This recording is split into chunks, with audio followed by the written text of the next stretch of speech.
to suicide. Some are still luckily alive but are still struggling with alcoholism, have seen their times in jail. And some that have succeeded have found service and a reason to live and fight because they went and worked for a mission-oriented job, working for the federal government. And for someone like Elon Musk and a bunch of 20-year-old brats who have zero understanding of what sacrifice for country means, to just go and tell these men and women one more time that the country is throwing you aside. We don't need you. Don't worry about collecting another paycheck. Don't worry about having health insurance at the end of the year. Don't worry about how you're going to pay rent. You sacrifice your mind, your body, your youth for this country. You came and worked for this country. And because this dude wants billions and billions of dollars, we're going to cut these men and women off. And it doesn't have to be that way. We can find efficiencies while still making sure we're saving the lives of veterans. We can find savings while at the same time making sure veterans have fulfilling and rich careers in serving their country. And we don't have to be assholes about it and firing them overnight just so we can find savings that it's not going to end up back in the VA. And for someone to say, oh, this is going to save $100 million, what was it, $180 million? That's not going to be a savings because it's going to cost even more because it's going to take longer to fix the problems. The longer a man or woman, a veteran, goes without PTSD treatment because they can't find the therapist, means it's going to take longer for them to get the help they need, that they're going to actually be able to go back and be functional and be a good member of society and work. The longer someone has to put off a surgery because you can't find the nurses or the doctors, it means that surgery is going to be more complicated, potentially more dangerous, and at the end, more expensive. And it doesn't have to be this way. One of the worst feelings you have when I got back from the war, me and my guys, we were reservists, and our end date was done, and they stopped paying us. No one offered us jobs. Some of us were homeless. And the worst feeling that we had was that everything we had just sacrificed for the government, for the country, in some of the hardest combat of the war, they just threw us aside because we weren't convenient anymore. We couldn't fit the bottom line of the DOD. They couldn't find one more month to house us on base. They couldn't give us one more paycheck. It was the worst feeling that you could ever have as a veteran. And we're doing that right now to thousands of veterans, both at the VA, people that are going to the services, and veterans that have been working across this country, dedicating their time away from family and dedicating just their whole soul and life to this country. And we have just said, we don't want you anymore. You are no longer convenient for us. Go away. That's what Donald Trump is doing. That's what Elon Musk is doing. And they're only doing it so they could give their buddies a tax cut. That is shameful, and it's a sin against this country that we're allowing that to happen. Please support this bill. Thank you. Thanks. Thank you. Any questions? Senator, if there's a government shutdown, do you think that could speed up some of the things that the Trump administration and DOJ want to do with VA employees in terms of cutting personnel, services programs, et cetera?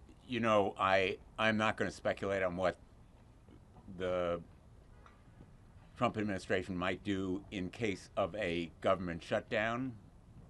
This continuing resolution also creates a kind of slush fund for Donald Trump and may give him unbridled discretion, so they are both potential licenses for illegal action on the part of Donald Trump. What's important now is to pass legislation that protects veterans. We're protecting veterans to make sure they get the services they need and deserve in health care, in disability benefits. They depend on both, and we want expedited action for this legislation because it's the only way to guarantee that they will be kept on the job serving fellow veterans. And I just want to make a point that, emphasize a point that Bernie made. The most powerful voices and faces for this legislation are veterans. We got 2 Marines here, Marine Corps Reserve, and there are the veteran service organizations that came before our committee, and the veterans of foreign wars commander-in-chief said to us, stop the bleeding. Stop the bleeding. That's what I tell my colleagues in the United States Senate and in the Congress. We need to stop the bleeding. And whether it's a shutdown or a continuing resolution, this legislation is absolutely necessary to stop the bleeding. It is literally a matter of life and death. Not just in the hospitals where veterans are waiting for surgery, where doctors and nurses can't do what they need to provide to our veterans, but also the PAC Act, where veterans are dependent on the disability benefits to live, put food on the table, pay their rent, and compensate for their disabilities resulting from exposure to the burn pits and other toxic chemicals. Can I just say one thing? I don't know what Trump's going to do, but I can tell you right now, this is the most anti-veteran administration in the history of this country. But I know what's in the CR. In the CR, there's more than $1 billion of cuts to veteran benefits, clearly stated. The Republican Party is pushing a budget, not a CR, because this thing is brand new, that is more than $1 billion cuts to veterans. So I know for a fact I will not vote for something that cuts veteran services. And that's what's in that bill. Whether it passes, whether not, whether we go to shutdown, what Trump decides to do, he has to decide. But I will not take part in knowingly cutting more than $1 billion from the VA. And that's just the start. There's a lot more they could do if we give them that power. Thank you. I got to head out. Question for Senator Sanders. Given the $1 billion in cuts to veteran benefits in the House passed CR, what are you advising your Senate colleagues to do on that vote, on that 6-month bill, if the alternative is a possible shutdown? No.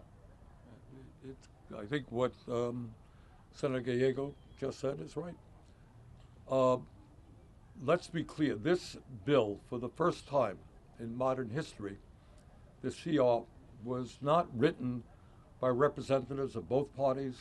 It wasn't the Senate and the House coming together. It was written by right-wing House Republicans who managed to get it passed in the House by a few votes. I think what has got to happen right now is that we prevent the government from shutting down by passing a 30-day CR that will allow all sides to come together to work out a budget that works for all people rather than just the billionaire class. And you, Okay. you have 3 no votes on the CR here. I've got to for run. those I've got to reasons. be on the floor. Okay. Thank you all for being here. Yeah. Real quick, Senator Blumenthal, earlier this week you said that you're not getting a lot of information from VA about these firings. Has anything improved in the last few days? Have you gotten any more clarity on how many veterans or what these Crickets. This VA is the most unresponsive of any that I've seen in my time here.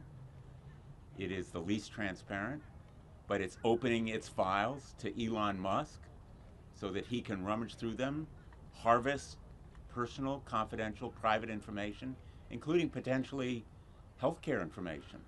And this bill would stop it. It would give veterans rights against that kind of invasion and intrusive conduct and abuse of power. And, you know, we know for sure Elon Musk has never worn any uniform. Donald Trump thinks veterans are suckers. That's the mentality of this administration. That's the disrespect it has for veterans. And that's why this legislation is necessary. Thanks, everyone.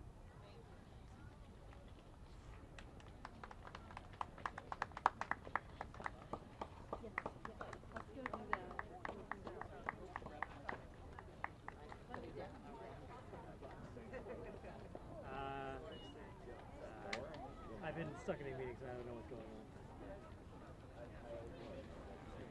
Is there? Confirmation.